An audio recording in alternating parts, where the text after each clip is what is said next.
વડોદરા શહેરના ward number 7માં આજે ચૂંટણી પ્રચારનો શુભારંભ કરવામાં આવ્યો। ઉમેદવારો દ્વારા કારેલીબાગ સ્થિત અંબા માતાના મંદિર ખાતે દર્શન કરીને પ્રચારની શરૂઆત કરવામાં આવી હતી। ધાર્મિક ભાવના સાથે શરૂ થયેલી આ પ્રચાર યાત્રા દરમિયાન ઉમેદવાર લોકો વચ્ચે પહોંચ્યા હતા, જ્યાં તેમને લોકોથી ખૂબ જ ઉષ્માભર્યો આવકાર મેળવ્યો હતો। આજે વોર્ડ નંબર 7માં કુલ 3 ઉમેદવારો દ્વારા ફેરણી કરવામાં આવી હતી। એક ઉમેદવારની તબિયત ખરાબ હોવાના કારણે તેઓ પ્રચારમાં જોડાઈ શક્યા નહોતા। ત્યાં છતાંય બાકીના ઉમેદવારો દ્વારા વિસ્તારના વિવિધ વિસ્તારોમાં જઈને લોકો સાથે મુલાકાત કરી અને પોતાના પક્ષના સમર્થનમાં મતદાન કરવા અપીલ કરી હતી। લોકોમાં પણ ઉત્સાહનો માહોલ જોવા મળ્યો હતો અને અનેક સ્થળોએ ઉમેદવારો સકારાત્મક પ્રતિસાદ મળ્યો હતો।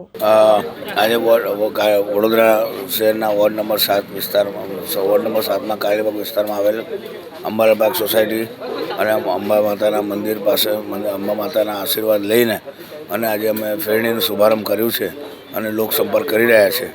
લોકોનો ખૂબ પ્રેમ અને ઉત્સાહ જોઈને ખૂબ ખુશીની લાગણી થાય છે। અમને વિશ્વાસ છે વોર્ડ નંબર 7ની જનતા અમારી 4 ઉમેદવારોની પેનલને ભવ્ય વિજયી બનાવશે અને વડોદરા શહેરની વડોદરા મહાનગરપાલિકાની 76 બેઠક પર કમલનો વિજય થશે। ભારતીય જનતા પાર્ટી વડોદરા મહાનગર વોર્ડ નંબર 7ના ઉમેદવારો વોર્ડના અલગ અલગ વિસ્તારોમાં ફેરણી સ્વરૂપે ફરી રહ્યા છે।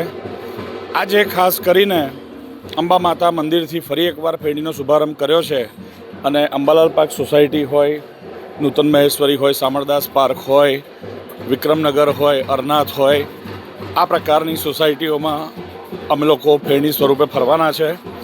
લોકોનો ખૂબ પ્રેમ અને આશીર્વાદ અમને લોકોને પ્રાપ્ત થઈ રહ્યા છે।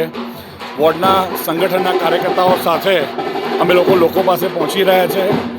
લોકો દ્વારા આદરણીય પ્રધાનમંત્રી નરેન્દ્રભાઈ મોદીજીનું મજબૂત નેતૃત્વ અને સાથે જનકલ્યાણકારી યોજનાઓના માધ્યમથી લોકો સુધી પહોંચેલો લાભ અને સાથે સાથે કાર્યકર્તા તરીકે અમે લોકોએ વિવિધ ગ્રાન્ટમાંથી એ કાઉન્સિલર તરીકેની હોય, ધારાસભ્યશ્રીની હોય કે સાંસદશ્રીની હોય, આ ગ્રાન્ટમાંથી લોક સુખાકારીના કરેલા કાર્યોને લોકો વધાવી રહ્યા છે।